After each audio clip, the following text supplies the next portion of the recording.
Get ready for breaking news. The Indianapolis City County Council is set to take a major vote on a proposal that could temporarily limit new data centers. This decision could pause approvals for new data centers until May 2027, and we break down exactly what this means for development in the city right now.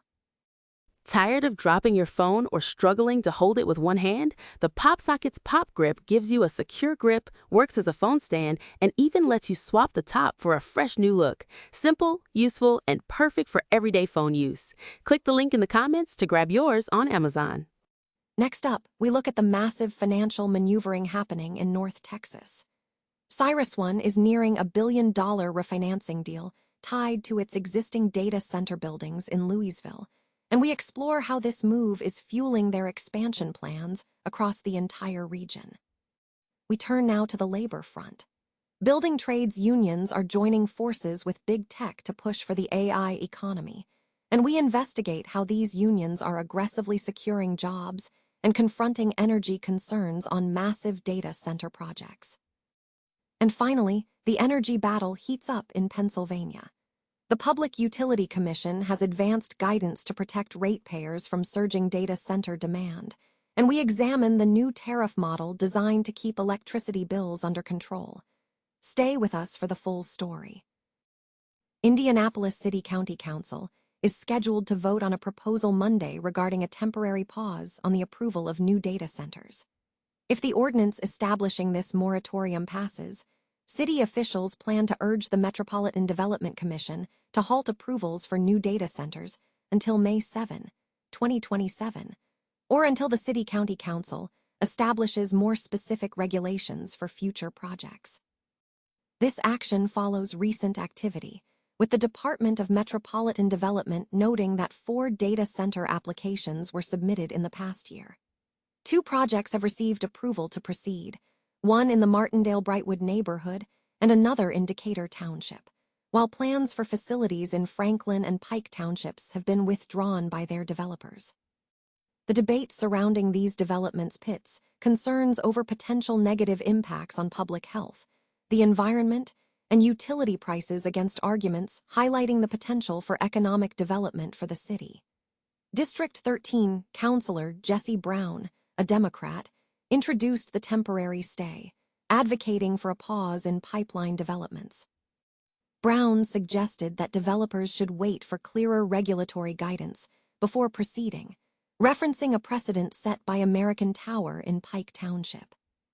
The city currently lacks specific zoning regulations for data centers, though officials are working on an ordinance that could introduce noise limits and mandate utility plans for developers.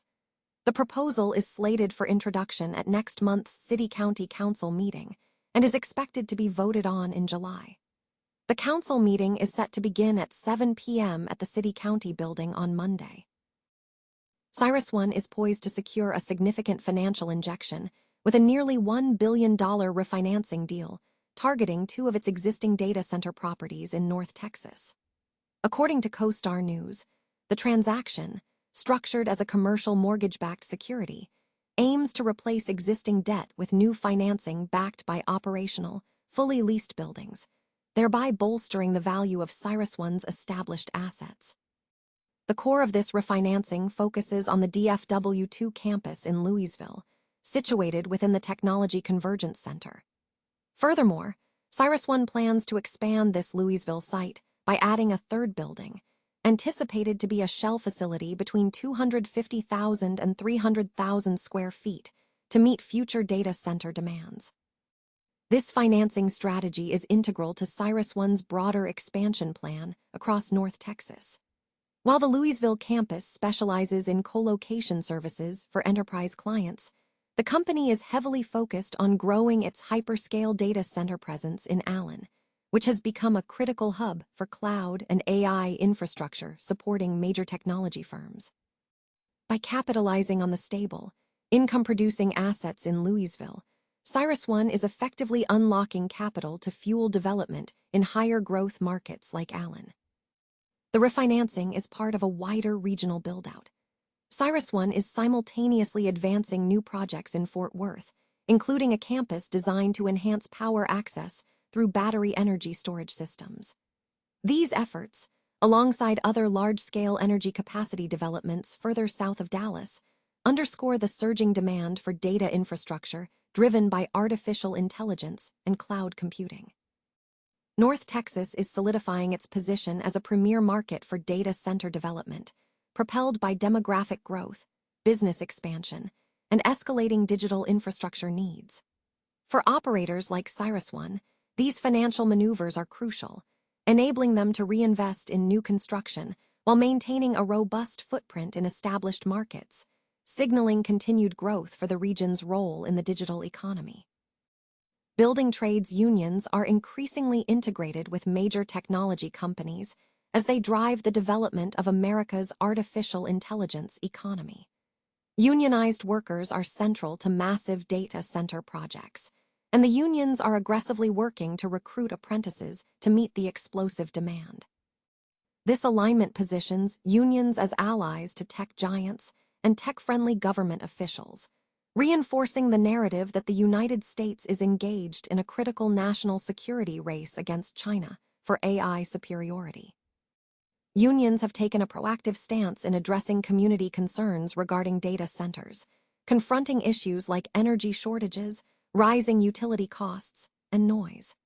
Instead of outright opposition, union leaders advocate for collaboration, urging tech companies to address community needs through project adjustments or local investments, such as funding for schools. The growth of the sector is reflected in union statistics. Officials report skyrocketing man-hours and doubling apprentice classes in several states. For instance, data centers consume a significant portion of work hours for members of the Columbus Central Ohio Building and Construction Trades Council, with some local chapters reporting over 50% of work hours dedicated to these projects.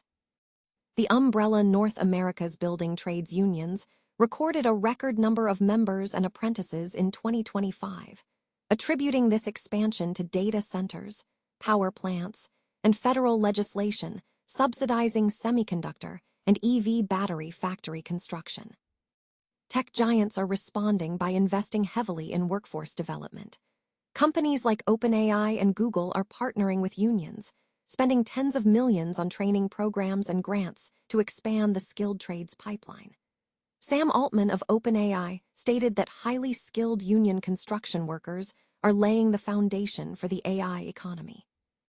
While some critics note the close relationship between organized labor and powerful corporations, union leadership dismisses concerns that organized labor is halting development. Mark McManus of the United Association of Union Plumbers and Pipefitters noted that even if a moratorium were imposed, data center construction would continue.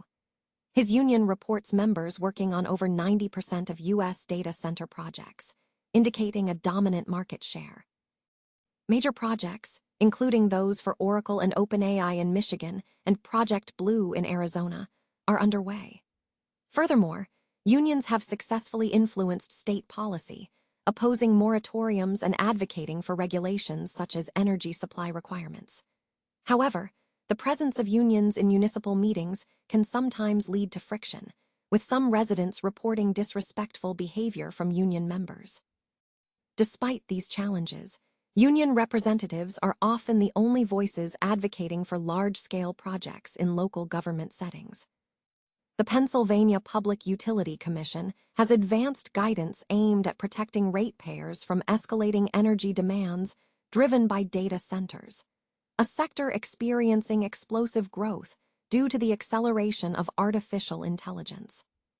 The Commission's proposed model tariff seeks to establish clear guidelines for when energy companies can connect high-demand users like data centers to the grid, balancing the need for rapid infrastructure connection with the imperative to shield residential and small business customers from increased electricity bills.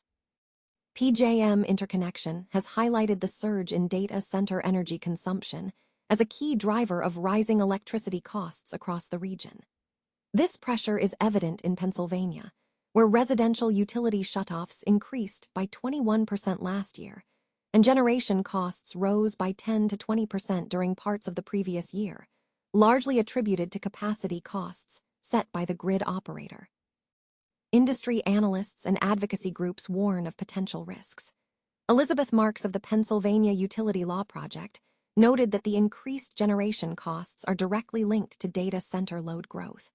She cautioned that as systems are built out, transmission line upgrades necessary for these large loads could inevitably be passed on to residential and small business rates, potentially making energy unaffordable.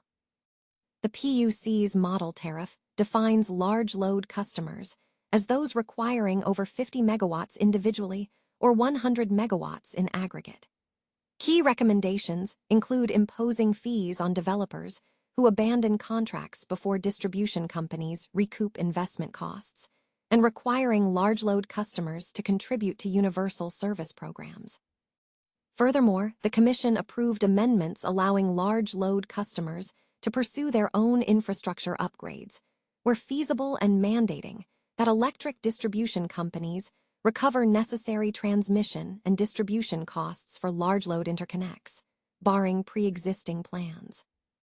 The Data Center Coalition commended the PUC for creating a transparent framework that avoids protracted disputes between utilities. However, critics, including the Pennsylvania Utility Law Project, stress that because the model tariff is not binding regulation, legislative action and strict enforcement by distribution companies are necessary to ensure ratepayers are protected. Utility representatives have weighed in. PECO stated it is reviewing the proposal with a focus on grid reliability and preventing large load projects from impacting residential customers. PUC Commissioner Catherine Zerfus suggested the model tariff is a necessary first step, urging the regulated community to consider it while remaining open to innovative solutions. The Energy Association of Pennsylvania supported the Commission's leadership in tackling large load issues.